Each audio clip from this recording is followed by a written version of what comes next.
Сонсогч үзэгчтэнд энэ цаг мөчийн мэндийг хүргэе. Төрийн аудитын тухай ярилцсан сурал подкастын ээлж дугаар эхэлж байна. За өнөөдрийн дугаартаа бид аудитор гэж хэн бэ гэсэн асуултанд хариулт авах болно. За өнөөдрийн дугаарын зочдоо та бүхэнд танилцуулъя. Үндэсний аудитын газрын аудитын менежер Баярмаа Батсайхан. За мөн ахлахын аудитор Хишиг Тогтхоноор шууд студид хүрэлцэн ирсэн байна. Бүгдэнд өнөөдрийн мэндийг хүргэе. Сайн байна уу? За эхний асуултыг аудитын менежер Баярмаагаас асууя. Аудитор гэж юм бэ? Аудит хийх бол аудиторын ажлын онцлогийг үзэгч сонсогчдоос танилцуулаач. Ер нь бол аудитор гэж хүн маань түүхийн олон жилийн 100-ны туршид бол бий болсон аудит гэдэг үйл ажиллагаа тэгээд үүнээс үндэслэлтэйгээр түүнийг хийх аудитор гэдэг хүнээс гарч ирсэн байгаа. Тэгэхээр тодорхой хэмжээний нэг хэсэг хүнд мэдээлэл хэрэгтэй. Нөгөө талаас мэдээллийг хангагч гэдэг хүн байгаад байгаа. За тэр хоёр хүний дунд мэдээлэл нь үнэхээр шаардлагатай шаардлагатай байгаа хүнд тухайн мэдээлэл үнэхээр тэр хүнийг хангаж байгаа юу? Үнэн зөв үү? Шударгаар илэрхийлэгдсэн үү гэдгийг илэрхийлж мэдээлэл шаардлагатай хүнд бол хэрэгтэй байдаг. Тэгэхээр тэрийг бол хин нэгэн хөндлөнгийн хараад бус тэгээд мэргэжлийн ур чадварыг гаргаж дүгнэлт гаргах ийм хүн бол ажилдаг. За ийм хүнийг бол аудитор гэж хэлнэ.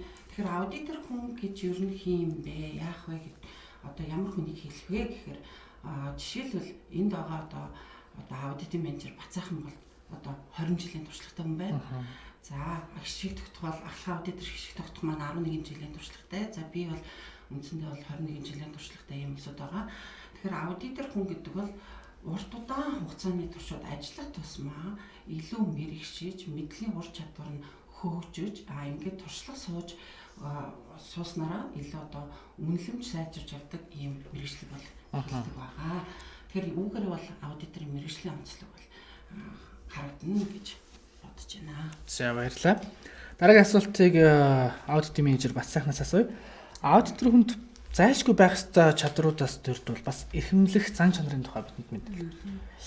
За аудитор хүнд бол зайлшгүй байх мэрэгжил боловсрол мэрэгшил гэж байх ёстой. Аудитор хүн бол төрийн аудитын тухайд бол манайх бол олон төрлийн аудит хийдэг. Тэр чиглэлээр жишээлбэл санхүүгийн тайлангийн аудитд бол Монгол улсын мэрэгсэн нягтлан бодогч. Тэгээд аудит хийх эрхийн батламжтай ийм хүн аудит хийдэг. Өөр бусад аудитууд мөн мэрэгсэн тодорхой хэмжээний аудитын урд үүртэй чадвартай ийм хүмүүс байх шаардлагатай. За эрхэмлэгч зарчим маань бол бид нар хараад басаар ёс зүйн дөрмөө чандлан баримталдаг ийм ёс зүйтэй хараад тусаар үйл ажиллагаагаа явуулдаг, гаргасан шийдэлтэй хариуцлага хүлээх чадвартай ийм хүмүүс ажиллах ёстой байдаг. За Хишиг Тогтох ахлах аудиторын хувьд аудитор хүний ажилдаа баримтлах гол зарчим ямар жишг үүрэг хариуцлага хүлээдэг талаарх мэдээллийг сонсогч үзэгчд маань хүргэж. За тэгээд ерөнхийдөө аудитор хүнд бол энэ ёс зүйтэй байж мэргэжлийн үнд зүйлээ мэддэг, үнд зүйлээ хамгаалдаг байх энэ зарчим бол зайлшгүй. За энэ үнд зүйл гэдэг дээр юуг авч үзэхгүйгээр чигт шударга байх, хараат бус бодтой байх, чадамжтай байх, мэргэжлийн зам байдал, за нууцлал, мэдээллийн ил тод байдлыг хангах гэсэн ийм үнд зүйлсийг мэддэг, хамгаалдаг ийм зарчмыг баримталдаг байх ёстой гэж болохоор байна. Тэгэхээр аудиторын ажлын үр дүнг хэрхэн хэмжих вэ? Яг нь мэдээж байгалийн цаг уурын нөлөөнөөс шалтгаалаад гадаа бороо орон засварн гэхийг иргэд олон нийт мэдснийхаа дараа бол дулаахан хүсэлдэг ч юм уу, шүхрээ аваад гардаг ч юм уу ийм нөлөөлөд байдаг чи энэ ажлын үр дүнг бол урт хугацаанд гарах юм шиг надад төсөөлөгдөлдөө өмнөх дугаарууд дээр орж исэн зочдын хариултаас аваад байхад. Тэгэхээр ерөөдөө шууд өнөөдөр гаргаж байгаа шийдвэр тогтоол дээр аудитын дүгнэлт гараад тэрийг нь шууд маргааштай өөрчлөхөөс илүүтэй урт хугацаанд тогтвортой зөвлөмжийн дагуу ажиллаж тэр бодит өөрчлөлт гарч ирдэг юм шиг ойлголтуудыг бол өвлөж авсан. Тэгэхээр миний энэ ойлголт зөв үү буруу юу? За мөн дээрээс энэ ажлын үр дүнг хэрхэн яаж хэмжих боломжтой вэ гэдэг талаарх таны бодлыг сонсъё. Тийм тэгэлгүй яг хоо ер нь бол аудитын тайлан гарна гэдэг нь бол тодорхой мэргэжлийн ур чадвар шаарддаг. Тэр урт удаан хугацааны туршид хийгээд одоо тайлан гаргавал нэг асуудал байна. Гэхдээ тайлан гаргахын тулд аудитор хүн бол өөрөө одоо манай хишиг тогтоохлын хэлснээр одоо ур чадвараа гаргаж ёс зүйн үнэт зүйлээ мэдэр тий. Одоо чадамжтайгаар мэрэгжлийн одоо тодорхой тухайн шалгах гэж байгаа зүйлээ мэддэг байж тэгээ урьдчилан судалгаа явуулаад судалгааныхаа дүн дээрээс төлөвлөгөөгөө боловсруулад төлөвлөгөө боловсруулсны дараагаар бид нар бол аудитаа гүйцэтгэн. Тэгээ аудитаа гүйцэтгээд нотлох зүйлүүдэд цуглуулсны үндсэн дээр бид нар тэн дээр тулгуурлаад тайлан бичиж байгаа. Тэгэхээр энэ дээр ялангуяа одоо аудитын үр дүн ярина гэхээр хамгийн чухал хэсэг нь юунд холбогдож орж ирэх вэ гэхээр тухайн аудиторын хийсэн ажил маань урьдчилан судалгаанаас тайлан хүртэлх тэр хийсэн бүх ажлын үр дүн тайлан дээр ингээд тусгагдж орж ирж байгаа. Тэр тайлангийн үр дүнгийн хэсгийг тусгаж бичсний дараагаар тэндээс юу гаргадаг вэ гэхээр аудитор хүн дүгнэлтээ бичээд тэгээд энэ одоо тухайн асуудалтай холбоотойгоор ямар нэгэн асуудал байгаа бол тэрийг засаж сайжруулах чиглэлээр зөвлөмж өгч байгаа. Энэ бол эхний одоо дөнгөж гарч байгаа одоо манай аудиторын бүтээгдэхүүн өөрөөр хэлбэл тал баригч хүн одоо цех байлаа гэхэд тэдний бүтээгдэхүүн юу авах вэ гэхээр талх байдаг. Тэгвэл бид нар аудиторуудын хувьд бол одоо бүтээгдэхүүн нь юу вэ гэхээр аудитын тайлан юм аа. Тэгэхээр тухайн аудитын тайлан хэдийгээр одоо аудитор хүн урьдчилан судалгаа төлөвлөгөө одоо аудитаа хичнээн чармаалт гаргаад бичсэн ч гэсэн аудитын тайландаа тэр их чармаалтаа тусгаж чадахгүй бол үр дүн өөрөө одоо дутагдaltaй байх тийм харагдана. Тийм учраас бол аудитын тайлан бол одоо аудиторын үр дүнгийн гол нэг хэсэг юм аа.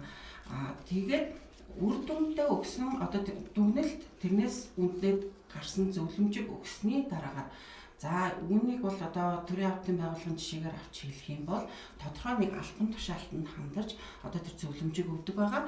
Тэр зөвлөмжийг тодорхой хугацаанд хэрэгжүүлэх одоо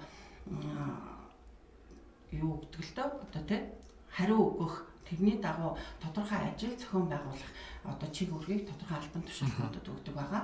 Тэгэхээр энэний одоо гарсан одоо аудит маань хизээ хамгийн үр дүнгээ мэдрүүлэх ёстой вэ гэхээр зөвлөмжийн үр дүнг бид нар хянаж аудит хийсэн үед бол энэ маань үр дүн гарч ирдэг байгаа.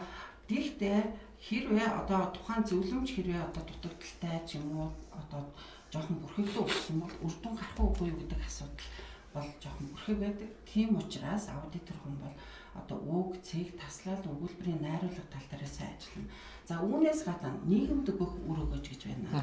Өгсөн зөвлөмжийн дагуу бол яах вэ гэхээр одоо тухайн албан тушаалтанд тухайн одоо хэрэгжүүлэх ёстой чиг үүрэг бүхий этгээд нь одоо ажиллаа хэрэгжүүлээд тийм ээ сайжруулах үйл ажиллагааг хийснээр тодорхой хугацааны дараа бол одоо үйл ажиллагаа сайжрах ёстой тийм ээ төслийн үр дүн сайжрах ёстой гэдэг гихмичлэнгээр юм одоо нийгэм иргэд олон нийтэд чиглэсэн тэр үр дүнгууд бол мэдэгддэг.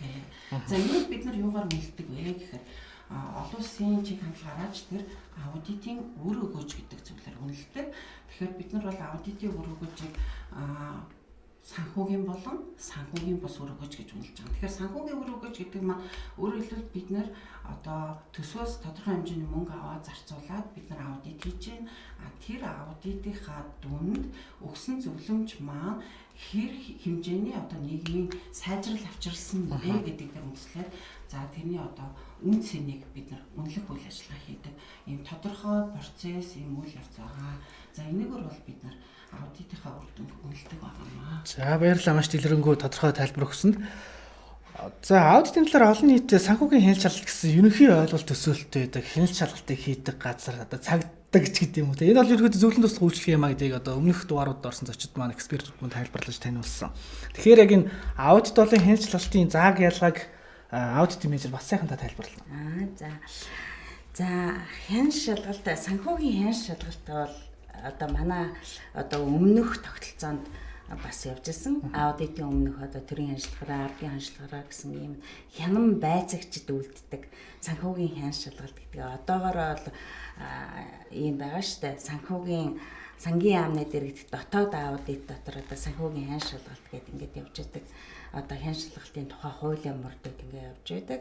Санхүүгийн хяналт шалгалт гэдэг нь аудитаас бол өөр ухагдах юм байна.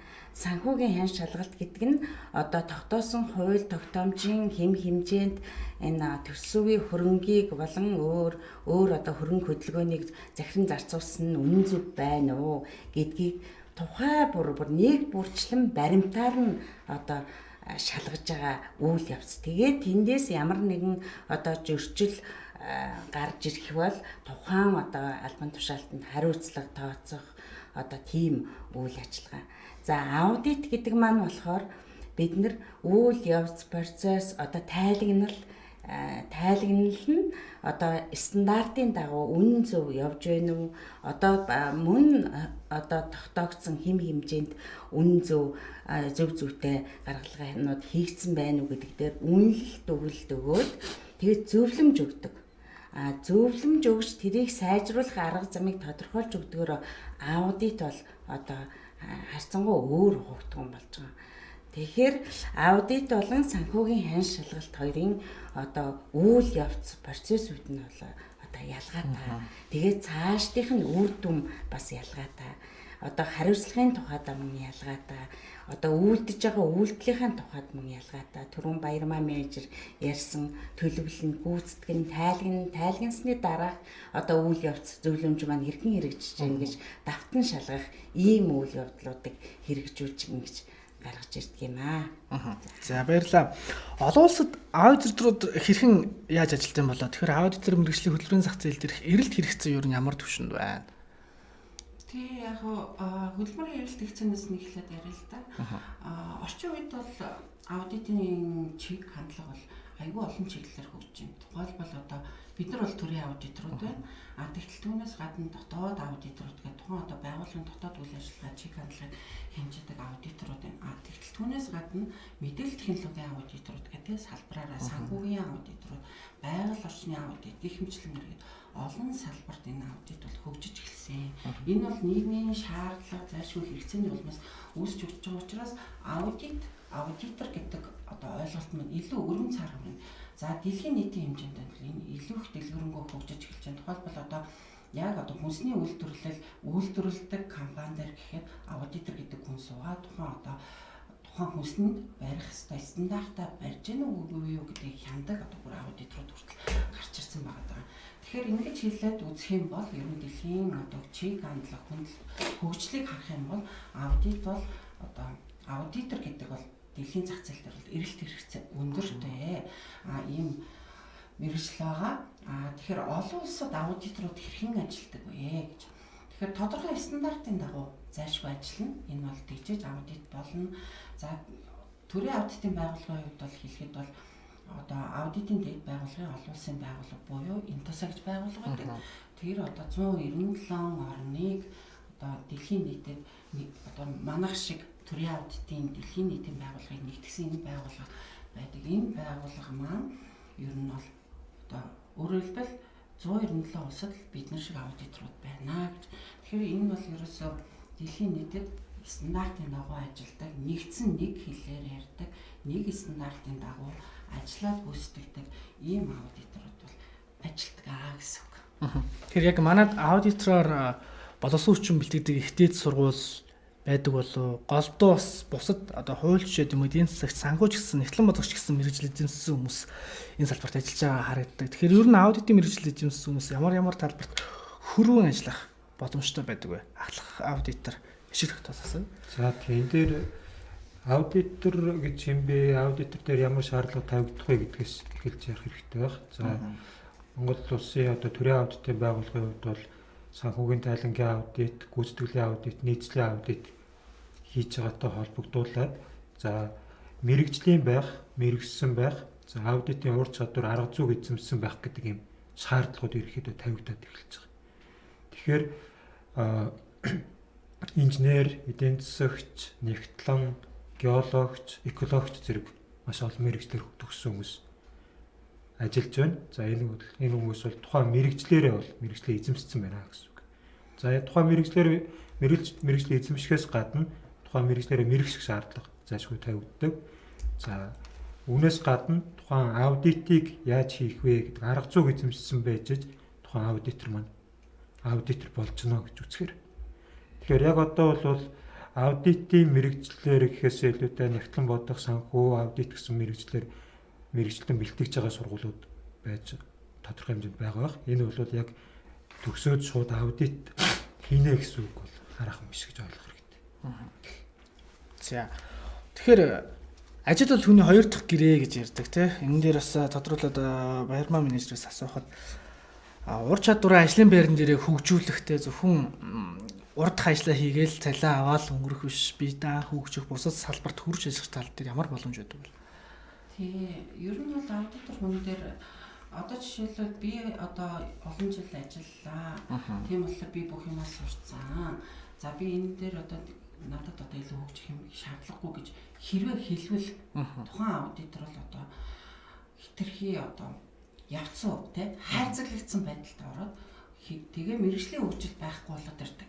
За мэргэжлийн хөгжил байхгүй болох тусмаа одоо нөгөө асуудлаа шалгаж чадхаа байх гэсэн. Тэгэхээр одоо би түрүүнд одоо ярилцлага ихэнд ярьжсэн олон жил ажилласан байх тусмаа илүү их мэргэжлийг одоо сайхан мэргэжил гэж ярьжсэн аудитор. Түүнээс гадна өөрийгөө тогтмол хөгжүүлнэ, ур чадвараа сайжруулна гэдэг асуудал аудитор хүний урдаа тавьж явах, байнга тавьж явах хэрэгтэй юм үйл явц юм байна. Хэрвээ тэгж чадахгүй бол одоо тухайн хүн аудитор биш, тухайн ширээний сахиул гэдэг юм руу шилжиж орж ирэх гэж штэ. Тэгэхээр ер нь бол бид нар яаж одоо мэдлэг ур чадвараа сайжруулдаг вэ гэхээр тодорхой чиглэлүүд байдаг. За аудитын дэд банкны олон улсын байгууллагын хажууд энтэсаг хөгжүүлэх сан гэж байдаг. Одоо Норвеги төвтэй. Тэр сан бол яадаг вэ гэхээр бид нарыг мэрэгжил урд арга зүйгээр бол одоо байнга хангаж байдаг. Түүнчлэн одоо сургалтуудыг зохион байгуулж байдаг. Тэгэхээр бид нар одоо хэдийгээр одоо цаг тахлын үед бид нар гадагш явж чадахгүй тий олон улсын сургалтанд хамрагч чадахгүй ч цахимаар байнга хамрагч байгаа. Энэ бол ерөөсөө байнгын хөгжлийг бол цаанаасаа хангаж байна гэсэн.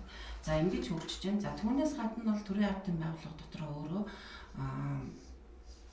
одоо сургалтын албатай. Тэгэхээр тэр сургалтын албаар бид нар бол жил тодорхой хэмжээний одоо кредит цагийг заавал хангасан байх үүргийг хүлээдэг. За энэний дагаа бол байнга бид нар сургалтанд амрагдана.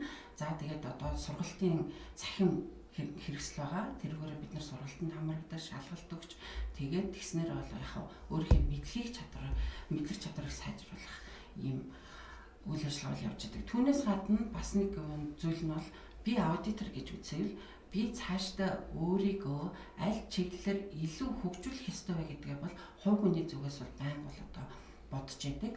Тэгснийхаа үндсэндээ би жишээлбэл удирдлагын академид удирдахуун чиглэлээр би илүү мэрэгш яаж гэдэг тийм энэ чиглэлээр суралцаж ингэж одоо байнгын хөгжлөө хангаж явж байгаа юм баха. Тэгснээрээ бол бидний одоо мэрэгжил мэдлэг ур чадварыг цаашдаа хөгжих юм. За дараагийн асуултыг ахлах аудитор хишээ тогтоос асууя.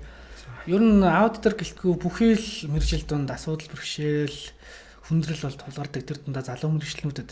Тэгэхээр олон нийтийн зүгээс аудитор гэдэг энэ мэрэгжлийн хүрээнд ямар дэмжлэг үзүүлээсэ гэж хүсдэг вэ? Энэ талаар ярилцъя. За ер нь мэдээж тодорхой хэмжээний хүндрэл бэрхшээл тулгарлгүй явах тийм. Хугацаатай ажиллах хүрээ хамрах хүрээ маш ихтэйгээс шалтгаалаад за аймагтхай аудитын газруудын хувьд бол гэрэлтэй цонх гэж нэрлэгдэх хэмжээнд ачаалттай ажилладаг. За гүйцэтгэлийн аудит, нийслэлийн аудитын хувьд бол тухайн нэг салбарт орж ажилладаг учраас тухайн салбарыг бүтэн ойлгож ийж тухайн салбарт аудит хийх шаардлага учирдаг учраас энэ дээр бол маш их баримт материал судалж тухайн салбарынхаа онцлогийг ойлгож нөхцөл байдлыг мэдрэх шаардлага учирдаг учраас ер нь бол ажлын ачаал бол маш ихтэй байдаг. За иргэдийн оролцоо олон нийтийн зүгээс ерөнхийдөө ямар хамтын ажиллагаа төрийн аудитын байгууллагын хэмжээнд явагддаг вэ гэхээр за энэ аудитд иргэдийн оролцоог хангах, за аудитын сэдв сонгох, аудитын төлөвлөгөө боловсруулах, төлөвлөлтийн шатанд одоо энэ тухайн салбартаа ямар эрсдэлтэй асуудлууд байна гэдэг дээр эрсдлийн шинжилгээ хийх, за аудитыг гүйцэтгэх явц болон тайлбарх үе шатанда тухайн шалгагдагч байгууллагаас хамааралгүйгээр одоо энэ олон нийт төрийн бус байгууллага, иргэдийн байгууллагуудтай уулзалтын ярьцлага хэлэлцүүлэг зохион байгуулах зэрэгээр бол хамтарч ажилладаг. За энэ хамтын ажиллагааг бол хангах зорилгоор энэ төрийн аудитын байгууллагын зүгээс иргэдийн оролцооны стратегийг боловсруулж батлаад одоо үйл ажиллагаандаа мөрдөд ажиллаж байна. За ярилцлагын төгсгөлд гурван асууя. Яг энэ мэрэгжлийн хүрээнд аудиторын мэрэгжил хэрхэн яаж одоо хөгжих вэ? Хөгжлийн шиг хандлага нь хаашаа явж байгаа вэ? Тэгэхээр аудитыг үр дүнтэй, чанартай, хүртээмжтэй хийхэд анхаарах талаар байр сууриа бодлоо хуваалцвал бат сайхан менежерээс эхлэе. За энэ бол их сайхан асуулт байна.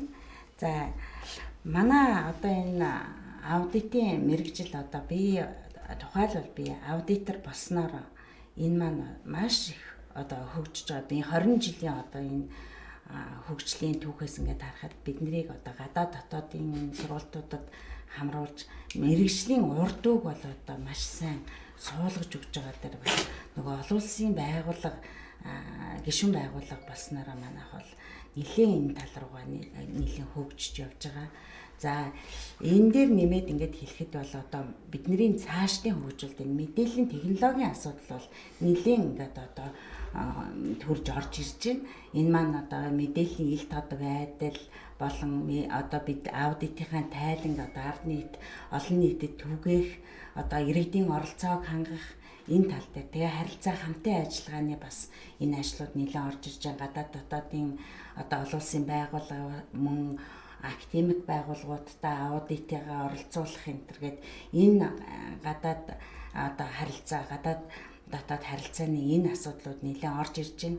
За аудитын чанар бол маш чухал.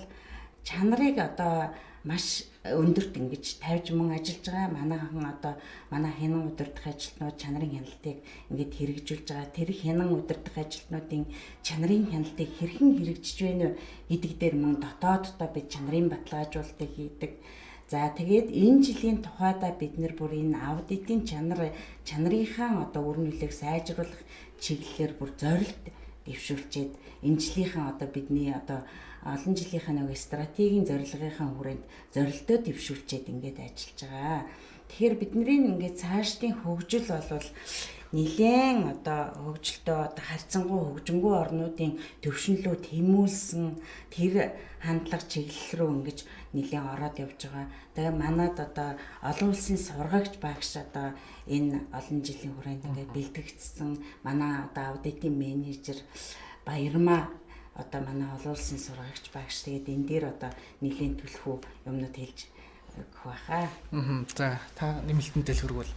Тэгээ яг нэмэлт мэдээлэл хүргэх юм бол олон улсын чек хандлага юу руу явж байна гэхээр програм хангамжийг аудитэд маш их ашиглах байгаа. Өөрөөр хэлбэл одоо тэр дүн шинжилгээг харилцан үзүүлэлт тэр томоохон big data analysis буюу томоохон хэмжээний өгөгдлүүдүүд одоо дүн шинжилгээг ур чадварыг бол аудиторуудаас зайлшгүй шаардж байгаа. Тэгэхээр аудитын чек хандлага бол ирээдүйд мэдээлэл технологийн өөрчлөлтийн 90 руу алхахад бэлэн байх тэр чек хандлага байна. За тэрний дараагаар бас нэг хэлэх ёстой зүйл бол аудиторын хүний хамгийн чухал зүйл одоо аудитын үр дүнд нөлөөлөх зүйл чинь чанарт нөлөөлөх зүйл бол стандарт юм. Тэгэхээр аудитын дэд байгууллага олон улсын байгууллагаас баталсан стандартын хорооноос баталсан стандартуудыг бид нар бол одоо нэвтрүүлээд эхэлсэн ингээд явж байгаа. Тэгэхээр энэ стандартуудыг аудитор бүр мэдээд өөрийнхөө үйл ажиллагаанд ашиглаад ингээд мөрдөд явах юм бол аудитын чанар үр дүн бол зайлшгүй өсөх юм аа. Тэгэхээр аудиторын ирээдүйн 90-100-ны үр дүнгийн талаар ярина гэх юм бол бид нар мэдээлэл технологийн хөгжлийг өөртөө сайн суулгах, нөгөө талаасаа стандарт одоо мэргэжлийн ур чадвараа сайжруулах чиглэлээр анхаарах хэрэгтэй. Ийм зүйл. За маш их баярлалаа. Сонсогч үзэгч та бүхэндээ төрийн аудитын тухай ярилцсан сурал подкаст ээлж дугаараа хүрэглээ. Өнөөдрийн дугаартаа бид аудитор гэж хинбэ гэсэн асуултыг хариулдаг ахын төлөө ярилцлаа. Та бүхэн энэ асуултанд хамтдаа хариултаа олж авч чадсан байхаа гэж найдаж байна. За өнөөдрийн дугаарын зочдоор үндэсний аудитын газрын аудитын менежер Баярмаа Бат сайхан зам ахлах аудитор Хишиг Тогтхоноор оролцлоо. Цаг зав гаргаж хүрэлцэрсэн та бүхэнд маш их баярлалаа. За баярлалаа. За ажлын өндөр өмчлөх хүсье.